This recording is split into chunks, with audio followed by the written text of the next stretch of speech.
The ancient skies of Tamriel once trembled beneath wings that blotted out the sun itself. Dragons, or Dova as they called themselves in their primordial tongue, ruled the heavens with absolute dominion. But here's what most people don't realize about these legendary beasts, something that goes far deeper than the tales of Alduin and the last Dragonborn that everyone knows. The true story of dragons in Skyrim isn't just about fire and fury. It's about cosmic forces that shape the very fabric of reality itself. You've battled dragons across the frozen peaks of Skyrim. You've absorbed their souls and shouted their words of power. But the real question is this: do you actually understand what dragons truly are? Because if you think they're just oversized lizards with an attitude problem, you're missing the most fascinating part of their story. The dragons of Skyrim aren't merely creatures. They're living fragments of time itself. Beings whose existence predates the mortal races by eons, and whose influence on the world runs so deep that without them, the very concept of linear time would cease to exist. Today we're going to uncover the hidden truths behind these magnificent beasts, the secrets that the College of Winterhold keeps locked away in their most restricted vaults, and the cosmic significance that makes dragons the most important beings in all of Elder Scrolls lore. We'll explore their divine origins, their connection to the flow of time, and the mind-bending reality of what it actually means to be Dragonborn. Trust me, by the end of this journey, you'll never look at a dragon the same way again. But first, let me tell you why this matters so much.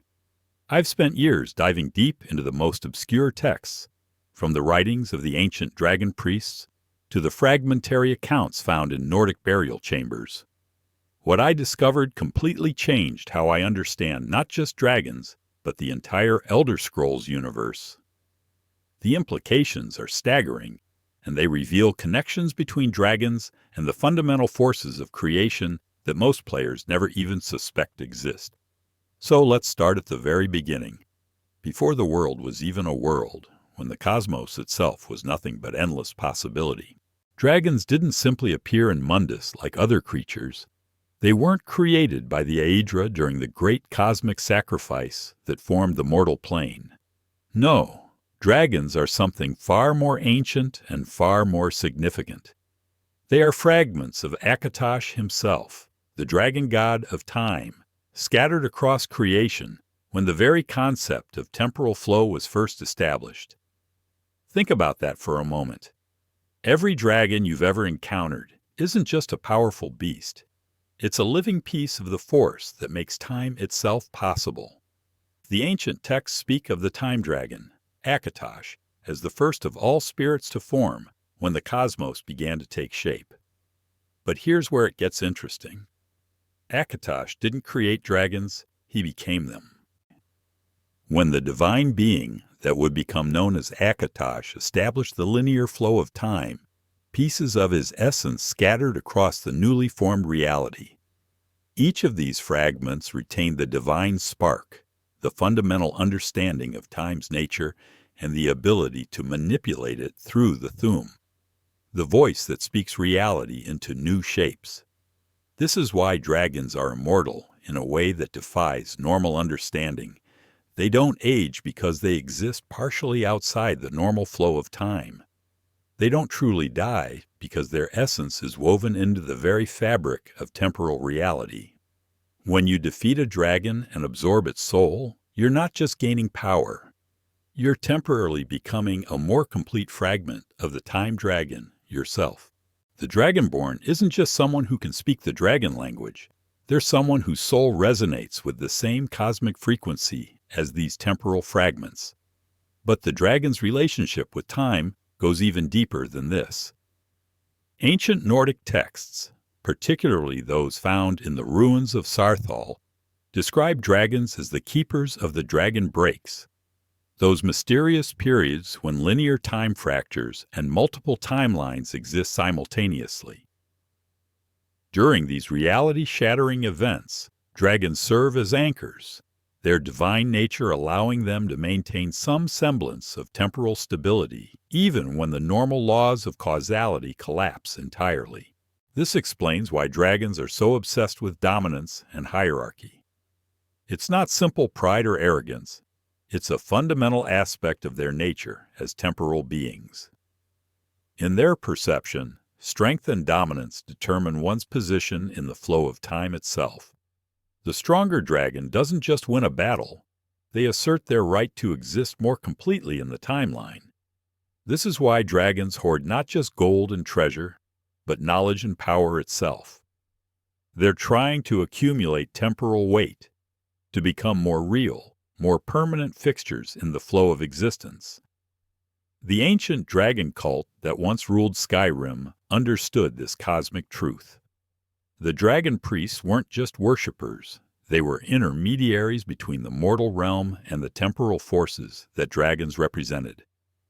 Through their devotion and the power granted by their dragon masters, these priests could manipulate time in limited ways.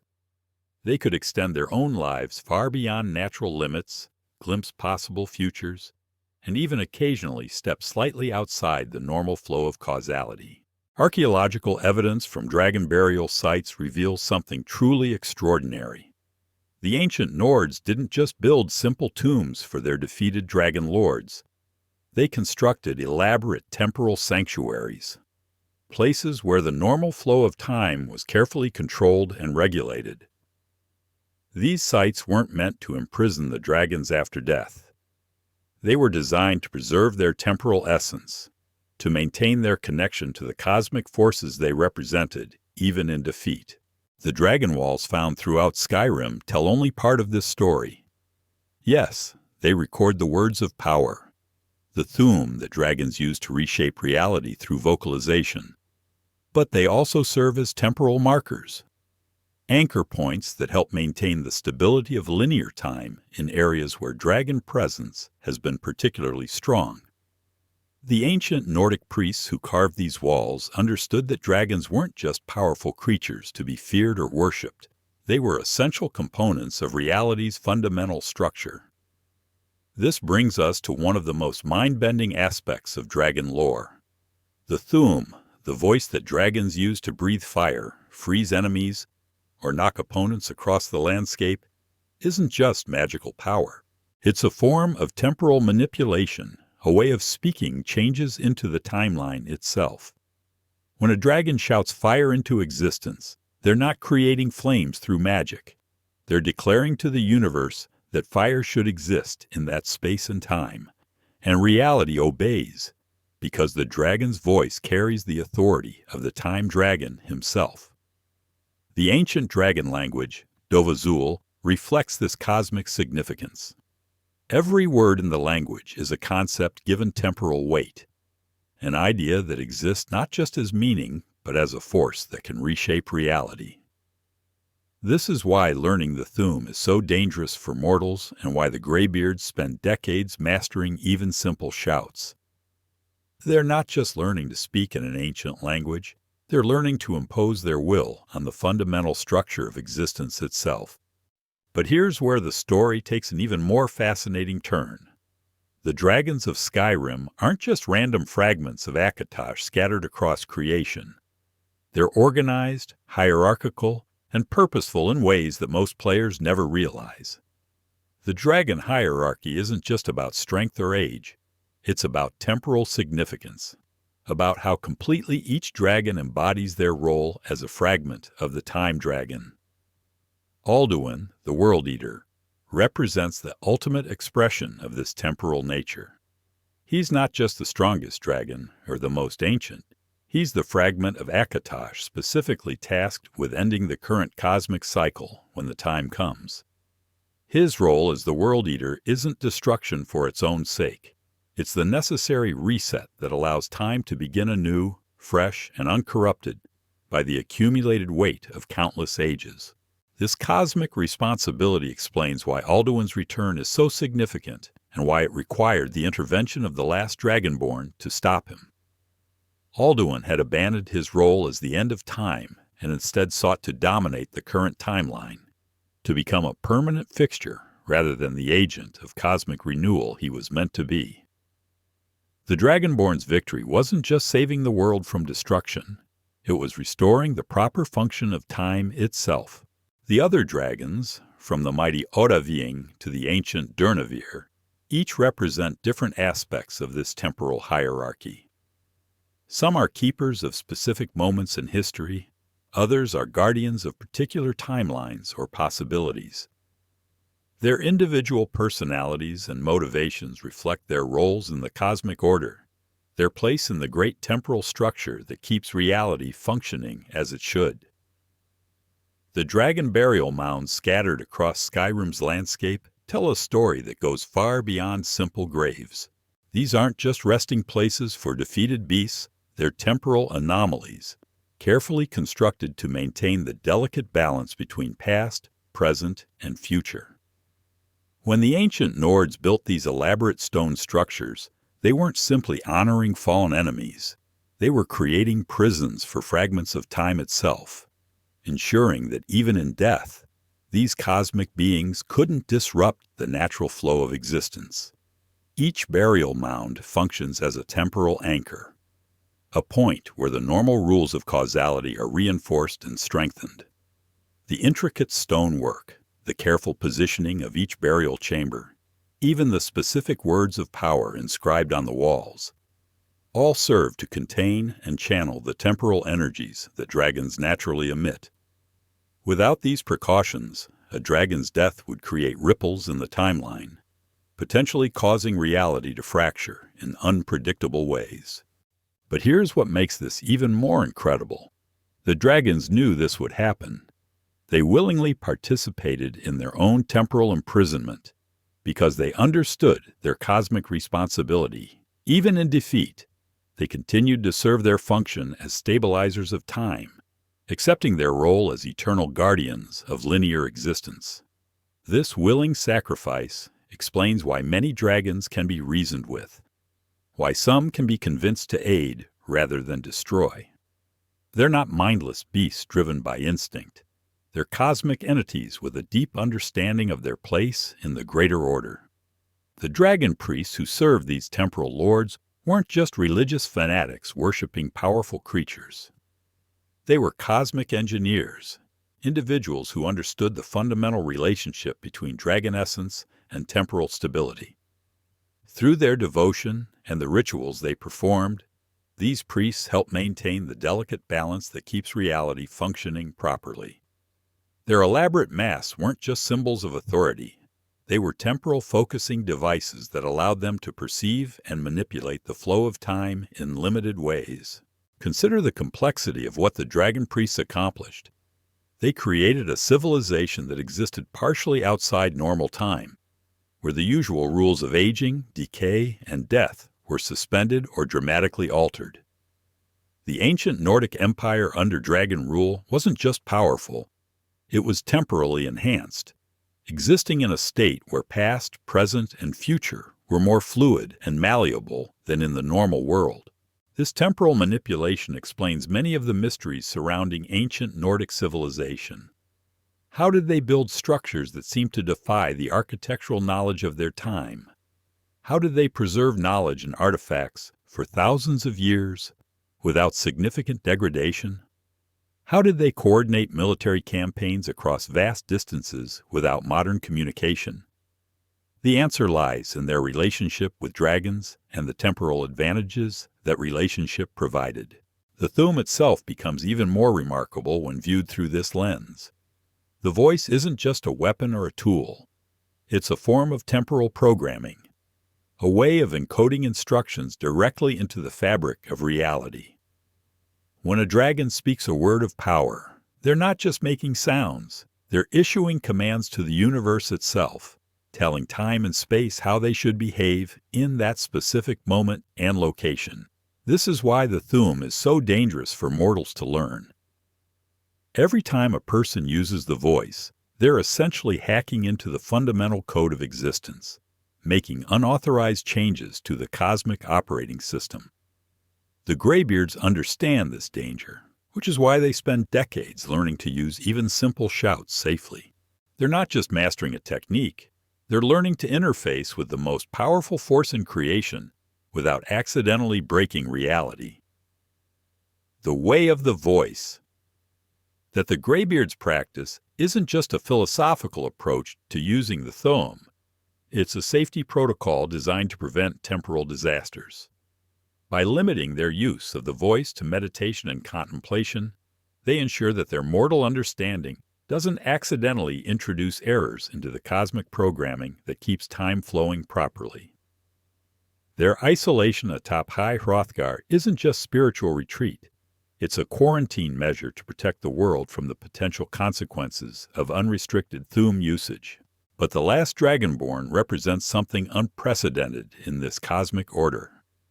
Unlike the Greybeards, who must carefully limit their use of the voice, the Dragonborn can speak words of power with the same authority as the dragons themselves. This isn't just because they have dragon blood or a dragon soul. It's because they represent a convergence of mortal experience and cosmic authority. A bridge between the temporal fragments that are dragons and the linear existence that mortals experience. The Dragonborn's ability to absorb dragon souls isn't just gaining power. It's a form of temporal reintegration. Each absorbed soul makes the Dragonborn more complete as a fragment of the Time Dragon, more capable of understanding and manipulating the cosmic forces that dragons represent. This is why the Dragonborn can learn shouts so quickly, why they can master in hours what takes the Greybeards decades to understand. They're not learning a foreign language. They're remembering a cosmic vocabulary that was always part of their essential nature. The implications of this go far beyond simple power progression. The Dragonborn represents a new form of existence, neither fully mortal nor fully divine, but something entirely unique in the cosmic order. They're a living synthesis of temporal authority and mortal experience, capable of making decisions about the flow of time itself, while still understanding the consequences those decisions have for linear existence. This unique position explains why the Dragonborn can succeed where others fail, why they can defeat Alduin when entire civilizations could not. They possess the cosmic authority to challenge the World Eater on equal terms, while retaining the mortal perspective necessary to understand why such a challenge is necessary. They're not just a powerful warrior, they're a cosmic mediator, someone capable of negotiating between the temporal forces that dragons represent and the linear existence that mortals require. The ancient prophecies speak of the Dragonborn as the one who will restore balance to the world, but the true meaning of this prophecy is far more profound than most realize. The Dragonborn doesn't just restore political or military balance, they restore temporal balance, ensuring that time continues to flow properly and that the cosmic order remains stable. Their victory over Alduin isn't just saving the world from destruction. It's preventing a temporal catastrophe that would have unraveled the very fabric of existence. But this cosmic responsibility comes with a price. The more dragon souls the Dragonborn absorbs, the more they become like the dragons themselves, existing partially outside normal time and gradually losing their connection to purely mortal concerns. This transformation isn't just metaphorical. It's literal, a gradual shift from mortal existence to cosmic entity. The Dragonborn walks a dangerous line between maintaining their humanity and embracing their cosmic nature. And the choices they make determine not just their own fate, but the fate of linear time itself. This is why the ancient texts speak of the Dragonborn as both savior and potential destroyer, a figure who could either preserve the cosmic order or accidentally shatter it entirely. The Nordic seers who recorded these prophecies understood that the Dragonborn's greatest strength would also be their greatest weakness. With each dragon's soul absorbed, with each word of power mastered, the risk grows that they might lose sight of their mortal origins and the very people they're meant to protect. The dragon burial sites across Skyrim reveal one final secret that changes everything we thought we knew about these cosmic beings. Archaeological evidence suggests that the dragons didn't simply accept defeat and burial. They actively participated in designing their own temporal prisons. The elaborate stonework, the careful positioning of each word wall, even the specific shouts carved into the ancient stones, all bear the linguistic fingerprints of the dragons themselves. This means that every dragon you encounter rising from these burial mounds isn't just awakening from a long sleep. They're making a conscious choice to return to the world. They could remain in their temporal sanctuaries, existing in a state between life and death, but they choose to rise when called. Some answer Alduin's summons out of loyalty or fear. Others emerge to test the worthiness of the last Dragonborn, and a precious few awaken to fulfill their cosmic duty as guardians of time itself. The most powerful dragons, like Paarthurnax atop the throat of the world, represent the ultimate expression of this willing sacrifice. They could easily break free from their self-imposed isolation, could reclaim their dominion over the mortal races, but they choose restraint. They understand that their cosmic power comes with cosmic responsibility, that their role as fragments of the time dragon requires them to sometimes act against their own immediate desires for the greater good of temporal stability. This willing restraint explains why some dragons can be reasoned with, why diplomacy sometimes succeeds where force fails. They're not just intelligent animals responding to strength or weakness. They're cosmic entities capable of understanding the long-term consequences of their actions across multiple timelines. When Odahviing agrees to aid the Dragonborn, he's not just switching sides in a conflict. He's making a calculated decision about which path best serves the cosmic order. The Thu'um battles between dragons take on new meaning when viewed through this temporal lens. They're not just contests of strength or dominance. They're negotiations about the proper flow of time, debates conducted in the language of reality itself. When two dragons clash with their voices, they're essentially arguing about how existence should be structured, with the winner's vision becoming temporarily encoded into the local timeline. This is why dragon conflicts can have such lasting effects on the landscape around them. The ancient battlefields where great dragons once fought still bear the scars of their temporal arguments, places where reality itself was reshaped by competing visions of how time should flow. The twisted landscapes around some dragon burial sites aren't just the result of magical combat. They're the physical manifestation of unresolved temporal disputes. The connection between dragons and the Elder Scrolls themselves becomes clear when we understand this cosmic relationship. The scrolls, those prophetic artifacts that exist outside normal time, are drawn to dragon conflicts because they represent moments when the timeline itself becomes fluid and malleable. The prophecies recorded in the scrolls don't just predict future events. They document the cosmic negotiations that determine which possible futures become reality. This brings us to the ultimate truth about dragons in Skyrim's lore. They're not just powerful creatures from a bygone age.